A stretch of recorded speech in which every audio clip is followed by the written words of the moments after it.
ارے سب سے بڑی بات تو یہ ہے، پہلی بات یہ ہے کہ ابوالحسن، ارے میرے بچے ابھی چھوٹے ہیں، ارے میرے بچوں سے اگر میرے مرنے کے بعد کوئی خطا ہو جائے تو اے ابوالحسن ان کے اوپر غصہ نہ کیجئے گا۔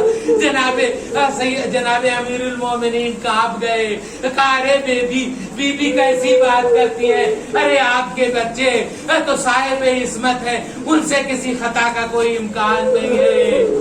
اجرکم اللہ۔ دوسری بات کہا کہ اے بی بی دوسری وصیت، اے ابوالحسن میری دوسری وصیت یہ ہے کہ اے ابوالحسن، ارے آپ کی جو حسب حال خدمت کرنی تھی، اے ابوالحسن میں آپ کی خدمت نہ کر پائی تو بابا سے اگر آپ کی خدمت میں کوئی کوتاہی رہ گئی ہو تو اے ابوالحسن بابا سے میری شکایت مت کیجیے گا۔